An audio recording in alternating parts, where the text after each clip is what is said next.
एखाद्या वस्तूची उष्माधारकता म्हणजे त्या वस्तूचं तापमान 1 अंश सेल्सिअस किंवा 1 केल्विनने वाढवण्यासाठी लागणारी उष्णतेची मात्रा.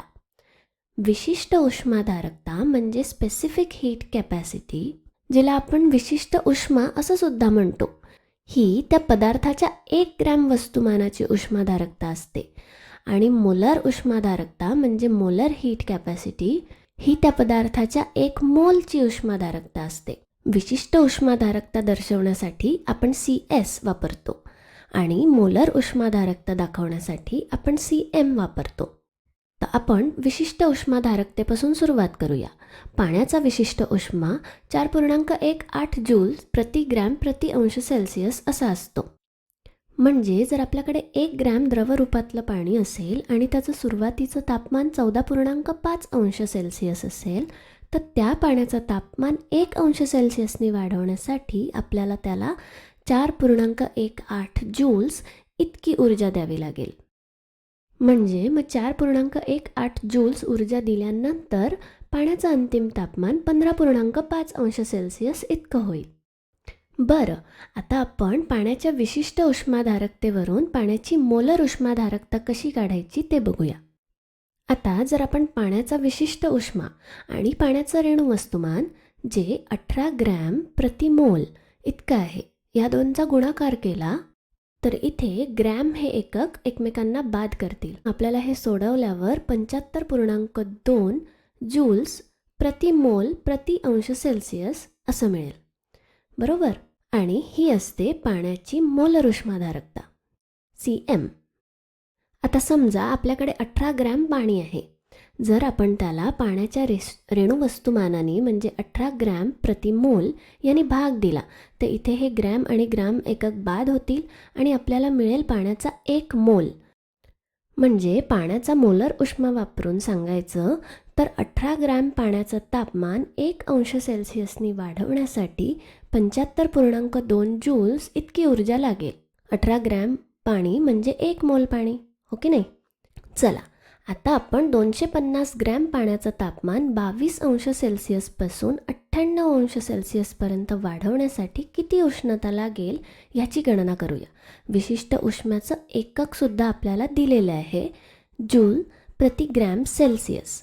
ठीक आहे. पहा, यावरून आपण सूत्र लिहू शकतो.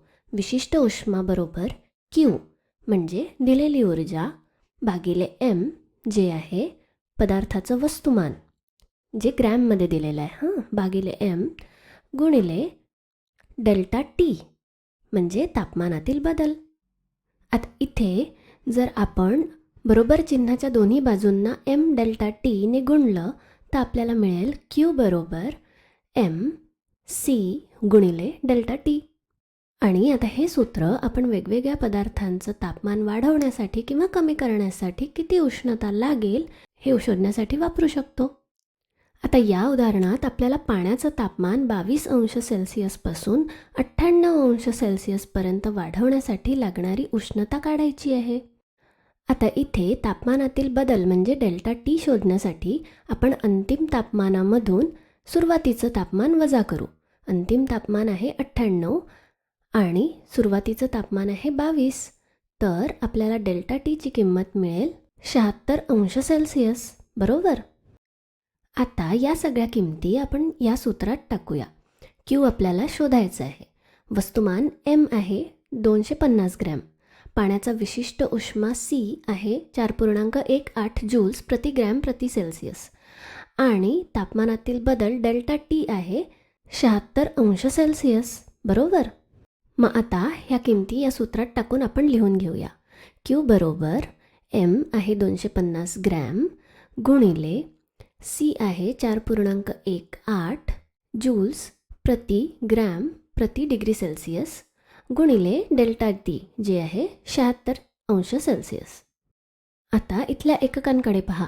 ग्रॅम आणि ग्रॅम एकमेकांना बाद करतील, तसंच अंश सेल्सिअस हे पण एकमेकांना बाद करतील. आणि मग आपल्याला Qची किंमत हे सोडवल्यावर मिळेल 79,420 जूल्स. ह्यालाच आपण Q बरोबर 7.9 गुणिले 10⁴ जूल्स असं सुद्धा लिहू शकतो.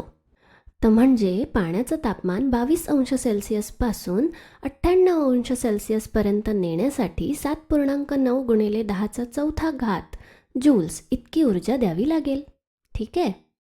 आता पदार्थांचा विशिष्ट उष्मा तापमानानुसार बदलू शकतो, म्हणून अनेकदा विशिष्ट उष्म्यासोबत त्याचं तापमानसुद्धा दिलेलं असतं. म्हणून या तक्त्यामध्ये डाव्या बाजूला विविध पदार्थ आहे आणि उजव्या बाजूला 298 केल्विनवर त्यांचे विशिष्ट उष्मे दिलेले आहेत. विशिष्ट उष्म्याचं एकक जूल प्रति ग्रॅम अंश सेल्सिअस हे असू शकतं किंवा जूल्स प्रति ग्रॅम केल्विन असंही असू शकतं. मग द्रव पाण्याचा विशिष्ट उष्मा 4.18 असा आहे. नंतर धन रूपातल्या ॲल्युमिनियमचा 0.9 आहे आणि धन रूपातल्या लोह्याचा विशिष्ट उष्मा 0.45 जूल प्रति ग्रॅम अंश सेल्सिअस किंवा प्रति ग्रॅम अंश केल्विन असा आहे. आता आपण ॲल्युमिनियम आणि लोह या दोन धातूंची तुलना करूया. आपण दोन्ही धातूंना 1 गुणिले 10⁻² जूल्स इतकी ऊर्जा देऊ आणि त्यांच्या तापमानातील बदल पाहू.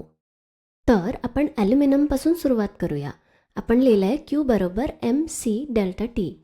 Q आपण दिलेली उष्णता आहे ती म्हणजे 1 गुणिले 10⁻² जूल. बरोबर.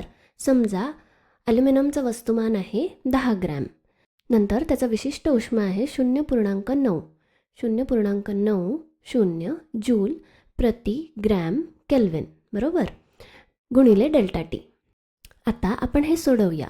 इथे जूल हे एकक बाद होईल, तसंच ग्रॅम हे पण एकक बाद होईल आणि मग आपल्याला मिळेल ∆T बरोबर 11 केल्विन. म्हणजे ॲल्युमिनियमचं तापमान 11 केल्विननी बदललं. आता हेच लोह्यासाठी करूया. याला पण 1 गुणिले 10⁻² जूल इतकी ऊर्जा आपण दिली. त्याचं पण वस्तुमान 10 ग्रॅम इतकंच घेतलं आहे. बरोबर. लोह्याचा विशिष्ट उष्मा तो म्हणजे 0.45 जूल प्रति ग्रॅम केल्विन यांनी गुणाकार करायचा आणि गुणिले ∆T. आणि आता हे सोडवताना पण हे एकक बाद होतील आणि शेवटी आपल्याला मिळेल ∆T बरोबर 22 केल्विन. तर लोह्याचं तापमान 22 केल्विनने वाढलं. आता या दोन्ही उदाहरणांमध्ये आपण दोन्ही धातूंना सारखीच उष्णता पुरवली आणि दोन्हींचं वस्तुमानसुद्धा सारखंच होतं 10 ग्रॅम्स. पण दोन्हींचे विशिष्ट उष्माधारकता ह्या वेगळ्या होत्या. लोह्याची विशिष्ट उष्माधारकता कमी आहे, पण ॲल्युमिनियमची विशिष्ट उष्माधारकता जास्त आहे. तर जितकी कमी विशिष्ट उष्माधारकता तितका जास्त तापमानातील बदल. बरोबर. किंवा जितकी जास्त विशिष्ट उष्माधारकता तितका तापमान बदलाला विरोध किंवा कमी तापमानामध्ये बदल होईल. आणि तसंच या दोन धातूंच्या तुलनेत पाण्याची विशिष्ट उष्माधारकता पुष्कळच जास्त आहे. म्हणजे पाण्याचं तापमान बदलण्यासाठी खूप जास्त ऊर्जा द्यावी लागणार. पाण्याचं तापमान सहजासहजी बदलता येणं शक्य नाही. ठीक आहे. मग या व्हिडिओसाठी इतकंच. धन्यवाद.